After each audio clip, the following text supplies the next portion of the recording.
साथियों जय जोहार। कल छत्तीसगढ़ सरकार के द्वारा अपना पहला बजट पेश कर दिया गया है। बजट को काफ़ी अच्छा बताया जा रहा है।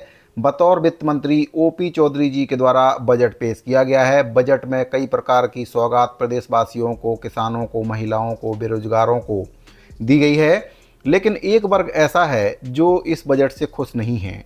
साथियों हम बात कर रहे हैं अनियमित संविदा दैनिक वेतनभोगी कर्मचारियों के साथ साथ प्रदेश की विकास में महत्वपूर्ण भूमिका निभाने वाले कर्मचारियों के बारे में। तो कर्मचारी वर्ग को इस बजट से काफ़ी निराशा हुई है। पहले हम बात करते हैं कि कल के बजट में सरकार के द्वारा किन किन बिंदुओं पर सौगात दी गई है, क्या क्या घोषणाएं की गई हैं। उसके बाद हम बात करेंगे अनियमित कर्मचारी और नियमित कर्मचारियों के द्वारा क्या प्रतिक्रिया इस बजट पर दी गई है उसके बारे में। तो साथियों आपको बताना चाहूँगा कि विष्णुदेव साय सरकार के द्वारा कल के बजट में नौकरी के पिटारे खोल दिए गए हैं। वित्त मंत्री जी के द्वारा कई विभागों में नए पदों का ऐलान किया गया है, जिसमें से पुलिस बल में 1889 पदों की वृद्धि का ऐलान वित्त मंत्री जी के द्वारा किया गया है। तहसीलदार के 30 और नायब तहसीलदार के 15 पदों का सृजन करने की घोषणा भी कल के बजट में की गई है। वहीं पर डाटा एंट्री ऑपरेटर के भी नए पदों का सृजन किया गया है। राजस्व प्रकरण के निपटारे के लिए अतिरिक्त कोर्ट बनाए जाएंगे, इसका भी ऐलान किया गया है। मुंगेली में फास्ट ट्रैक कोर्ट बनाए जाएंगे। 26 न्यायालयों में नया भवन बनाया जाएगा, इसकी भी घोषणा की गई है। नालंदा परिसर की तर्ज पर प्रदेश में 22 जगहों पर सेंट्रल लाइब्रेरी स्थापित की जाएगी, इसके लिए बजट में प्रावधान किया गया है। छत्तीसगढ़ीय क्रीड़ा प्रोत्साहन योजना के लिए 20 करोड़ रुपए का प्रावधान किया गया है। 5 नए जिलों में जिला कार्यालयों की स्थापना की जाएगी। छत्तीसगढ़ युवा रत्न सम्मान के लिए 1 करोड़ 50 लाख रुपए। वहीं पर कला, साहित्य, खेल के क्षेत्र में युवाओं के योगदान को प्रोत्साहित और उन्हें सम्मान देने के लिए 1 करोड़ 50 लाख रुपए का प्रावधान किया गया है। यूपीएससी की तैयारी के लिए द्वारिका दिल्ली में यूथ हॉस्टल में 65 बच्चों के सीटों को बढ़ाकर 200 बच्चों को तैयारी कराने का प्रावधान इसमें किया गया है। 5 वर्ष तक निःशुल्क खाद्यान्न उपलब्ध कराने की बात भी बजट में की गई है। फोर्टिफाइड चावल के लिए 209 करोड़ रुपए का प्रावधान किया गया है। वहीं पर शुद्ध पेयजल उपलब्ध कराने के लिए भी 5000 करोड़ से भी अधिक का प्रावधान किया गया है। महतारी वंदन योजना के अंतर्गत पात्र महिलाओं को 12,000 वार्षिक दिए जाने का प्रावधान भी बजट में किया गया है। तो सभी वर्गों को ध्यान में रखकर कल का बजट बनाया गया है। लेकिन एक वर्ग है जिसको इस बजट में छोड़ दिया गया है और वह वर्ग है कर्मचारी वर्ग। तो कर्मचारी वर्ग इस बजट से काफ़ी नाराज है। आपको बताना चाहूँगा कि छत्तीसगढ़ कर्मचारी अधिकारी फेडरेशन के संयोजक कमल वर्मा जी के द्वारा बताया गया है कि सरकार को कर्मचारियों को किसी न किसी प्रकार की सौगात देनी चाहिए थी, लेकिन कल के बजट में कर्मचारियों को पूरी तरह से छोड़ दिया गया है। सभी वर्गों की परवाह बजट में की गई है, लेकिन कर्मचारियों की परवाह बजट में नहीं की गई है।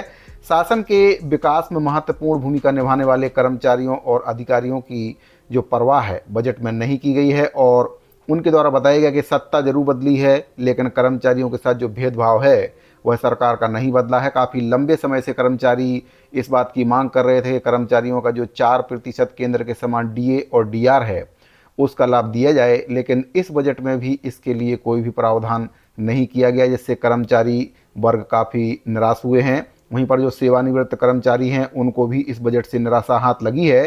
छत्तीसगढ़ राज्य संयुक्त पेंशनर्स फेडरेशन के प्रदेश संयोजक वीरेंद्र नामदेव जी के द्वारा बताया गया कि बजट में जो पेंशनर्स हैं उनको कुछ भी ना मिलने से पेंशनर्स हताश हुए हैं। पेंशनरों को जुलाई से 4% महंगाई भत्ता उनका रुका हुआ है, जबकि केंद्र की भाजपा सरकार अपने कर्मचारियों को ज़्यादा डीए दे रही है। वहीं पर राज्य की जो भाजपा सरकार है वह पेंशनरों के साथ भेदभाव कर रही है।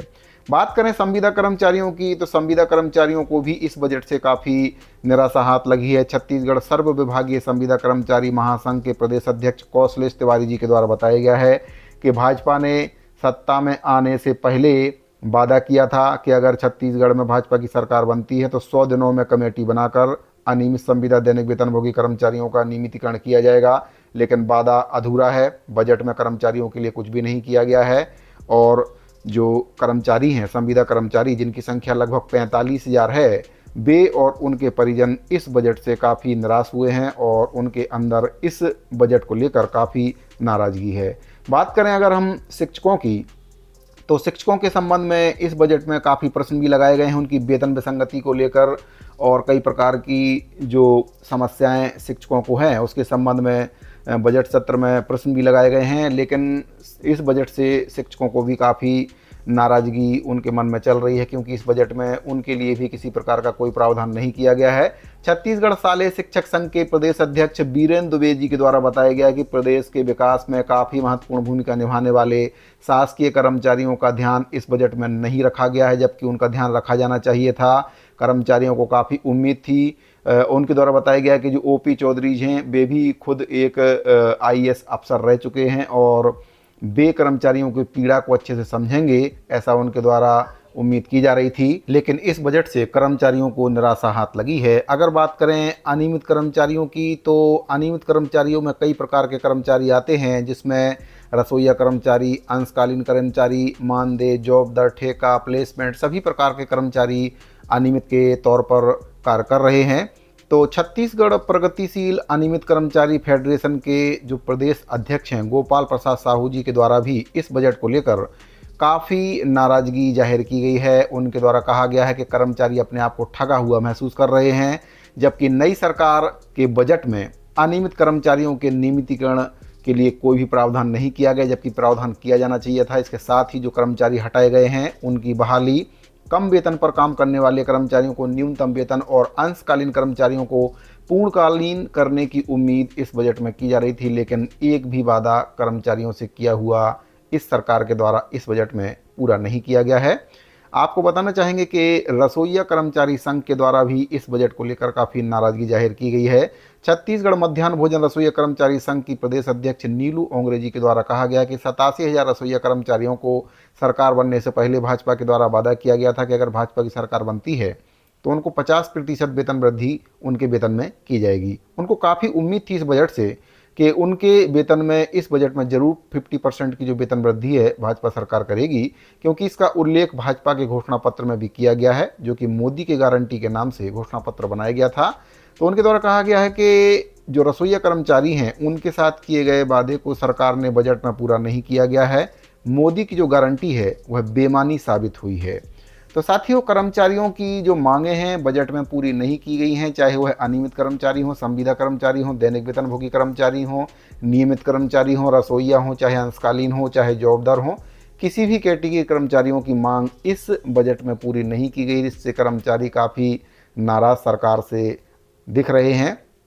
तो देखते हैं कि आगे चलकर सरकार कर्मचारियों की मांगों पर क्या निर्णय लेती है, क्या कर्मचारियों की मांगों पर सरकार संज्ञान लेगी, क्योंकि पिछली सरकारों के द्वारा भी इसी प्रकार के लोक लुभावने वादे कर्मचारियों से किए गए थे, लेकिन जब वे सत्ता में आए तो कर्मचारियों की पूरी तरह से अनदेखी सरकार के द्वारा कर दी गई थी और कर्मचारी लगातार 5 साल तक अपनी मांगों को लेकर दर दर भटकते रहे, अधिकारियों के, नेताओं के, मंत्रियों के चक्कर काटते रहे, ज्ञापन सौंपते रहे और सरकार के द्वारा केवल एक कमेटी का खेल उनके साथ खेला गया। 5 साल तक कमेटी बनाने के नाम पर कर्मचारियों की जानकारी मंगाते रहे और अंत में कर्मचारियों का नियमितीकरण नहीं किया। कर्मचारियों की स्थिति आज भी ज्यों की त्यों बनी हुई है।